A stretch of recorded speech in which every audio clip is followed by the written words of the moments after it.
네, 오늘은 SUV와 세단에 대한 이야기를 좀 나눠보려고 합니다. 최근에 우리나라의 SUV 차량들이 엄청 많아졌죠.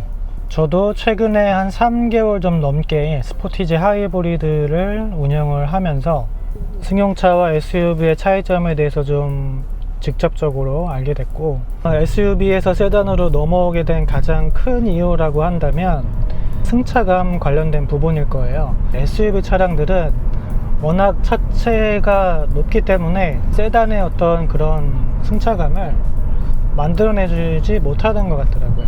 코너링에 대해서 좀 말씀을 드려보자면, 꼭 고속도로가 아니더라도 출입로를 빠지기 위해서 급격한 이제 코너를 돌 때가 가끔씩 생기잖아요.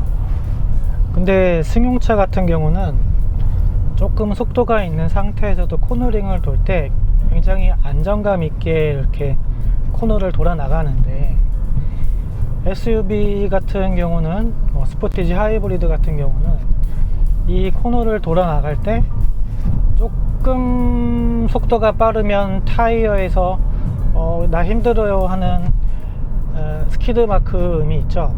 끽끽끽끽 하면서 더 이상 속도를 내지 마 라고 외쳐주는 느낌의 소리를 내주는 모습을 봤고, 그 소리와 동시에 제 몸은 굉장히 이렇게 기울인다고 해야 될까요? 왼쪽으로 틀게 되면 제 몸은 오른쪽으로 이렇게 틀어지고, 그런 부분들이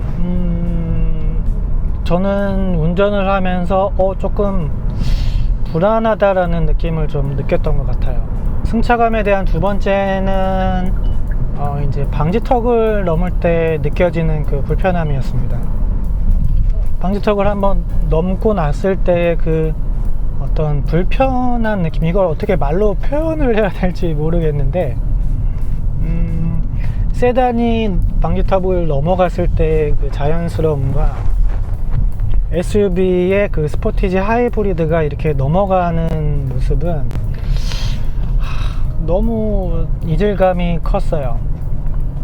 뭐 쿵쾅쿵쾅 거리거나 뭐 불편하거나 그런 거는 아니었는데, 방지턱을 한번 넘고 곧바로 뒤에서 한번 이렇게 제 몸을 한 번 더 쳐주니까 이제 그런 부분이 조금 불편함으로 다가와서 다시 세단으로 넘어가야 되겠다는 생각들을 방지턱을 넘을 때마다 좀 했던 것 같아요. 또 승차감에 있어서 세 번째는 방금 전에 살짝 말씀드렸긴 했는데, 방지턱을 넘을 때 뿐만 아니고 평상시 주행에 서스펜션이 좀 딱딱하다라는 느낌을 좀 많이 받았습니다. 그래서 저는 어떻게 다녔냐면, 공기압을 한 3 정도, 적정 공기압보다 마이너스 3을 맞춰서 타고 다녔어요. 그러니까 조금 탈만 하더라고요. 솔직히 더 내리고 싶었지만 적정 공기압보다 너무 많이 내리게 되면 안전상의 문제가 생길 수 있기 때문에 저는 딱 마이너스 3 정도 내리고 탔는데, 그것도 100% 만족하진 않았지만 그나마 딱딱한 승차감을 조금 소프트하게 줄여줄 수 있는 걸 타이어 공기압으로 맞춰서 타고 다녔습니다. 소프트하지 않고 하드한 부분들이 제가 차량을 운전했을 때 조금 맞지 않는 부분으로 다가왔습니다. 그 다음에 승차감에 대한 부분을 얘기하자면 소리에 대한 부분인데요. 제가 탔던 차량은 하이브리드였기 때문에 저속 주행할 때는 굉장히 조용하고 소프트하게 차가 나가주었습니다. 그 부분은 너무 좋았는데요. 엔진의 RPM이 올라가면서 엔진 소음이 굉장히 크게 들렸다기보다는 듣기에 좀 거북한 소음이 좀 올라왔습니다.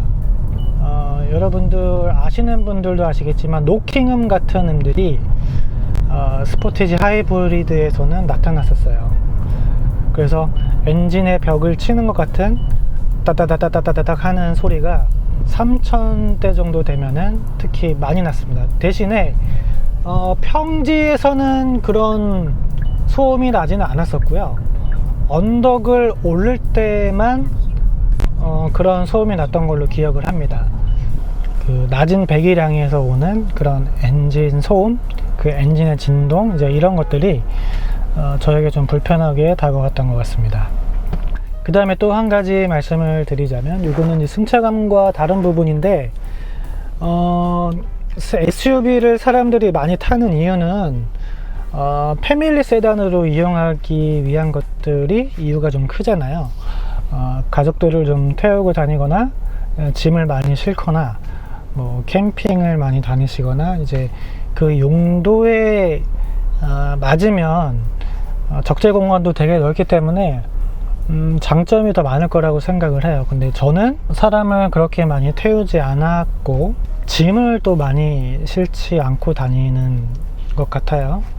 그래서 항상 이제 빈 공간으로 다녔었고, 과연 내가 SUV가 필요할까? 라는 생각을 또 그때 하게 되었던 거죠. 1인 운전을 하게 된다면 굳이 SUV는 여러분들이 구매를 안 하셔도 전혀 문제가 없을 것 같아요. 그 다음에 제가 또 스포티지를 타다가 그랜저로 넘어온 이유는, 그랜저는 이미 차값을 다 지불해 놓은 상태이기 때문에 차량의 어떤 유지 비용 측면에서 유류비만 지불하면 됐기 때문에 운영을 하는 거에 있어서 부담이 없었는데요.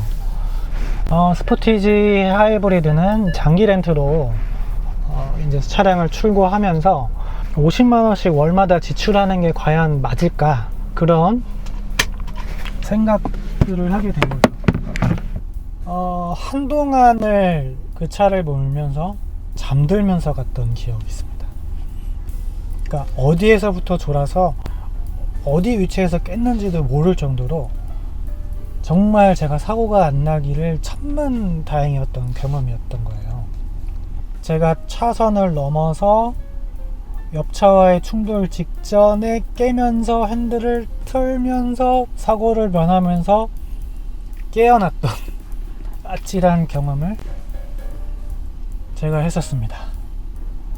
그때 이후로는 첨단 기능이 있는 거 사실 너무 좋지만 이게 독이 될 수 있겠구나, 이제 이런 생각을 또 한번 해보게 됐고요. 그래서 무조건 좋은 장치들만 있다고 해서 좋은 건 아니라는 것을 사고가 날 뻔한 경험을 토대로 좀 느끼면서, 제가 이미 갖고 있는 차량도 충분히 차량을 운행하는 목적에 전혀 문제 없겠다 생각해서 결정적으로 세단으로 좀 넘어오게 되었던 것 같아요. 두서없이 SUV에서 세단으로 넘어온 내용을 조금 간추려 봤는데요. 세단에서 SUV로 넘어가려고 고민하시는 분들은 조금 더 고민을 해보시고 넘어가는 것을 좀 추천을 드리고, 세단과 SUV 큰 차이 없겠지 할 수 있지만 생각보다 차이가 조금 컸습니다. 특히나 저처럼 세단을 많이 운영했었던 분들은 SUV로 넘어갈 때 굉장히 많은 생각과 그리고 경험을 한번 해보셔야 됩니다.